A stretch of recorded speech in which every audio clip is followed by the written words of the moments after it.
Hey everybody, and welcome to another electric van man review, this time of the Mercedes-Benz eVito, the L2 progressive model. Don't forget, if you like these videos and you want to get more information on the vans that are being electrified and the whole process of electrification, don't forget to like and subscribe, and obviously in the comments below tell me what you'd like to see and what you think. Anyway, let's get to the review of the Mercedes-Benz eVito.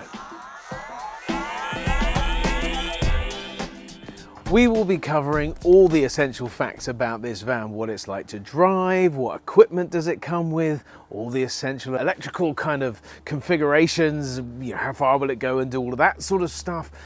But importantly, is it practical? Will it meet a purpose for you and do a job for you? Because that's what vans do. They do a job for us, they earn revenue for us, they're our lifeline and our lifeblood. So, sit back and relax and let's see what the Mercedes eVito can do for you. Now let me start by saying that I have a bit of a soft spot for Mercedes as a whole, because that's where my journey in vans really properly began in earnest. Back in 2004, I first drove the Mercedes-Benz electric Sprinter whilst working for head office of Mercedes-Benz, talking to the leasing industry and anybody that would listen really about electric vans, or not electric vans, just vans actually. But of course electrification began a long time ago, and in 2008-09 we helped launch the Mercedes-Benz e-Cell Vito into the market. Now quite honestly, it didn't gain much traction at the time, and electric kind of had a false start, if you like, around the 2009-10 mark, where great companies like Smith's Electric Vehicles and Modec, Mercedes-Benz, and one or two very, very small others were trying to electrify the commercial vehicle sector. But now it really is getting traction.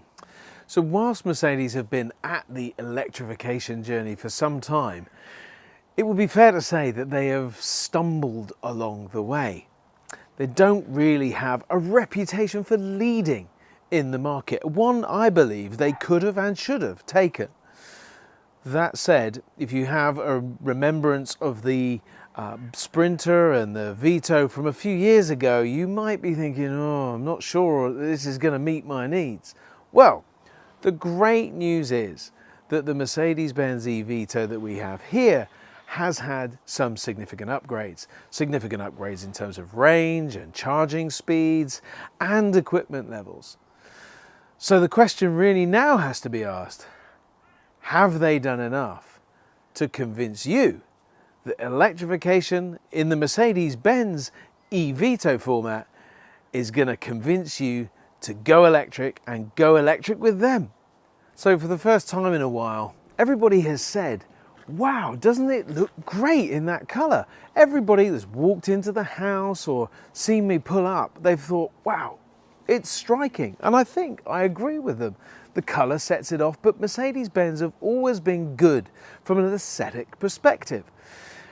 The three-pointed star, the aesthetics always say something about your business from a Mercedes-Benz perspective. But as we all know, looks can be deceiving. So as we've said, striking looking, the big three-pointed star right in the middle of a powerful grille, and everybody, I've just had somebody walk past, what a great looking van, what a lovely colour. I agree. Lovely headlamps here, LED daytime running lights, standard halogen main beam lights. And while we're here, we should remember the body coloured bumpers and also the parking sensors in the front. Now we've got a camera at the back, and the cat's about to knock the camera. There we go, she almost got it. And then we've got a camera for the back but none from the front, so you don't get the 360 review, and also the front parking sensors are an optional extra, as a few of the features are on this vehicle. But from every perspective it looks really good. So this vehicle comes with these great looking alloy wheels. They're not standard, they actually come on the premium model, but they're great, they look aerodynamic, and actually they set the vehicle off nicely. But we have said, it's not all about looks. So what about the practicality of this van? A few things I love about the Mercedes-Benz eVito. Not least the twin side loading doors. Mercedes-Benz have always differentiated their product with this as standard on the Vito range. And I love it. You arrive no matter which side, you can get to your goods and get them in and out. Also, we've got a great hardwood floor there, which protects. And of course, we've got tie down points, which will enable us to secure our goods, to stop them rolling around. And safe loading, of course, is really important. I also like the under seat storage, where the boards that you put in your van, these are 8x4 boards, they go right to the end of the van, but because we've got this extra bit of space under here, my 8x4 boards will go there. Obviously I've got the width between the wheel arches and all my tie down points, makes for a really decent space. So we've got 50-50 doors here at the back, and these will go out into a 180 degree angle so that you can butt up against your delivery places like this, you know, like that, so you can get it right out, get nice up and close and load your vehicle. I will say that this is around, it was just a little over 1200 mil, so my 8x4 board was pretty tight going into this space, so worth considering. But the great news is about that is that this vehicle is only 1,910 millimeters, just under 2 meters high, and that means you can get in and out of all the car parks, and importantly, get to charging that is often behind these sort of 2 meter high barriers. So that'll be good for that electrification element. So a couple more things while we're at the back here. Of course, payload is always going to be important. Now, if you're expecting the ton that you are used to, sadly, you will be disappointed. It is going to give you about 800 kilos payload, which is great for most use cases. But if you want that ton, yeah, you're going to struggle. So 800 kilos, that it does include the weight of a driver, well, a 75 kilo driver. So a driver like me when I was 21 or 2. Anyway, also the important thing is to note that Mercedes-Benz still don't allow towing when it comes to their electric vans.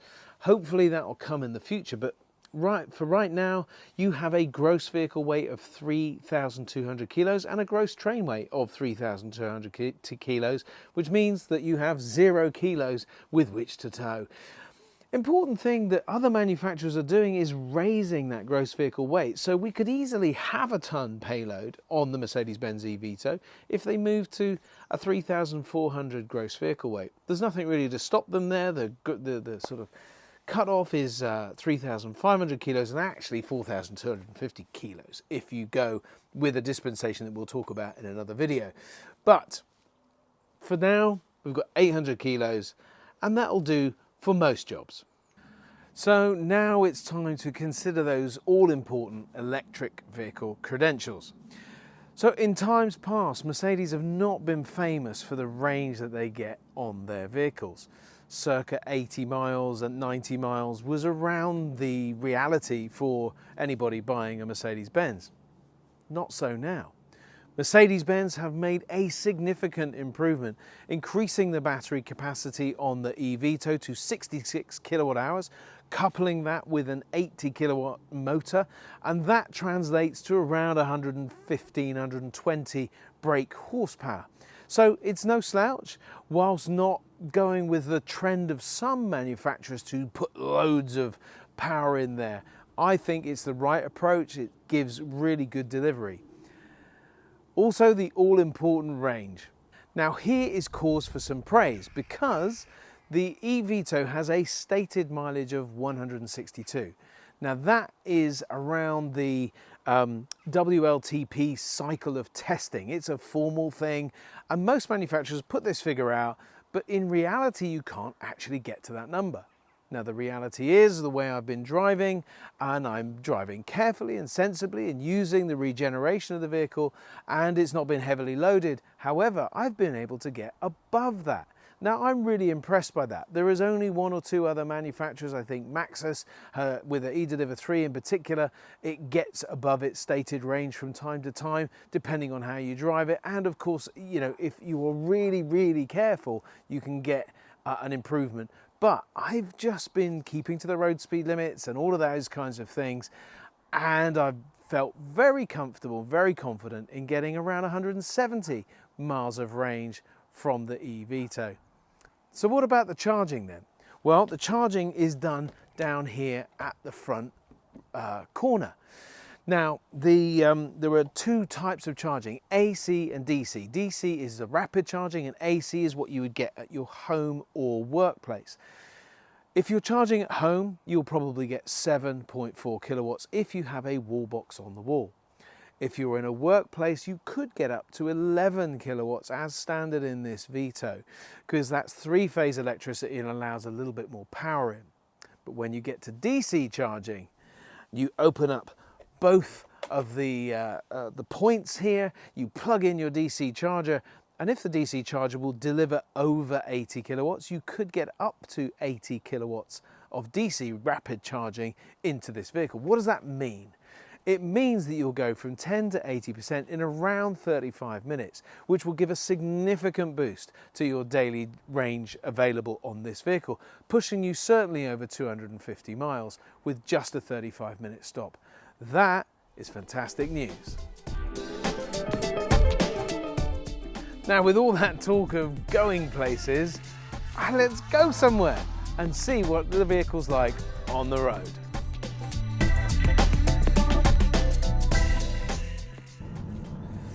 So if you're familiar with the old Vito, the old electric Vito that is, where they took all the controls off the steering wheel and they changed the dashboard and other bits and pieces. Well, the good news is the controls are back on the steering wheel, which is, for me, important. It's safety, it's about functionality, it's about driver well-being. All of those things matter a lot. You've got the controls for the stereo, you've got the controls for the phone, you can go scroll through the onboard computer, get the information that you need to make good decisions as you go. So, big upgrade on the steering wheel, and generally the look and feel, albeit very Germanic, very functional, and probably the competition in this sector have the edge, I would say, because a little bit more aesthetically pleasing, although the medium-sized vans perhaps not so much. The larger vans definitely have the edge, but this is a mid-sized van, so that's the competition. Maybe not too bad. One of my favourite features about the Vito is the adjustable regeneration. Now you might think, well, what's regeneration? Well, regeneration is the ability of the vehicle, when you take your foot off the accelerator, to retard the motor and therefore generate energy back into the vehicle. And you can get between 4 and 5 kilowatt hours per 200 miles journey, that type of thing, back into the vehicle, and it makes a tremendous difference. That's 12 to 15 miles in terms of the performance of this particular vehicle. But anyway, you've got little paddles, so it's like being an F1 racing car, of course, and you can adjust the braking, and so as you increase the braking, the vehicle slows down a little bit, and then you can take that off and coast your way up to a roundabout and then drift into the traffic, not into the traffic, but move into the traffic without any hitches. I've done a lot of miles in the Vito, and it's a very comfortable place to be. The onboard computer has got some great functionality, and it'll help you get the best out of the vehicle. It can tell you how much energy you're using, how much battery you've got left, what your performance is. And it's kind of nice to get competitive with yourself to see how many miles per kilowatt that you can get and how far you can get out of the vehicle. As I've said, I've had about 170 miles range from a 162 mile range vehicle. Pretty good. Another feature that I love is the cruise control. Now, it's not in my favorite place down here, but it is easy to use, and whilst not my favorite type of cruise control, that's adaptive cruise control, it's still very functional, simple to adjust the speed, and easy to put on and off. So that makes for something that has been really useful for me over the last few days as I've been trekking around the country in the eVito. So the important question then is, how much for the Mercedes-Benz eVito? Well, if you're going to go for the standard progressive model, you will pay £48,260. Moving on up to £51,915 if you want the premium model with the nice alloys, the parking sensors, the sat-nav upgrade and so on like that. But the good news is you do qualify for the OZEV grant, which will give you £5,000 off the list price of this vehicle.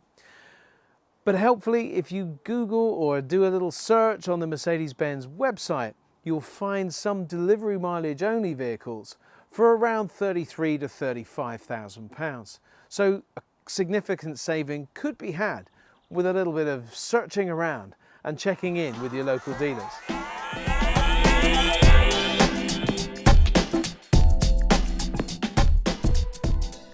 Is an electric Vito right for you? It's an important question to answer. So Mercedes-Benz helpfully provides you with an app called the EQ app, which you can download and use in your existing vehicle to find out whether or not an electric Vito is good for you.